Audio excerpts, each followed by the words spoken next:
BI Sulsel gandeng sejumlah wartawan ke Kota Malang dalam acara media gathering. Sebanyak 52 wartawan terdiri dari media cetak, online, TV, dan radio mengikuti kegiatan media gathering bersama Ban Indonesia Perwakilan Sulsel yang diselenggarakan di Kota Malang, Jawa Barat. 8 hingga 10 Agustus 2024. Deputi Kepala KPW BI Sulsel, Sakti Wahyu Purnama menyampaikan, pelatihan dalam media gathering ini dianggap penting untuk memberi edukasi kepada sejumlah wartawan dan juga kepada masyarakat tentang peran dan fungsi Bank Indonesia dalam mengendalikan inflasi. Edukasi dan pelatihan ini sangat penting karena wartawan merupakan ujung tombak penyampaian semua kebijakan BI agar bisa sampai ke masyarakat, ujarnya. Menurutnya pengendalian inflasi itu sangat berkaitan langsung dengan hajat kehidupan orang banyak.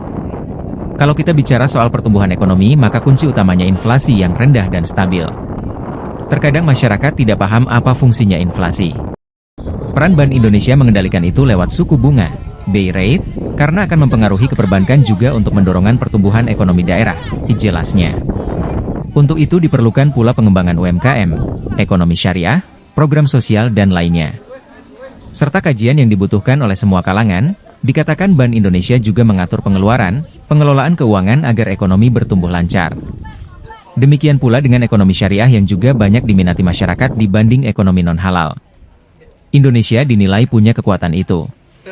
Secara global Indonesia berada pada ranking 3 dari seluruh dunia untuk ekonomi keuangan syariah.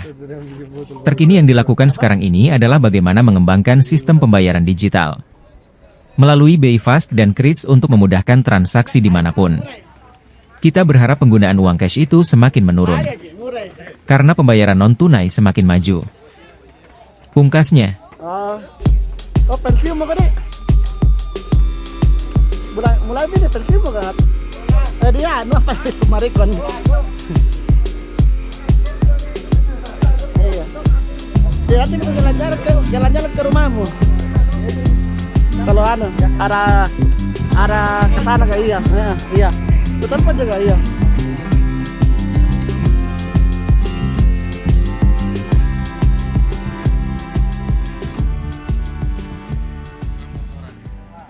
Download Tribun X sekarang. Menghadirkan lokal menjadi Indonesia.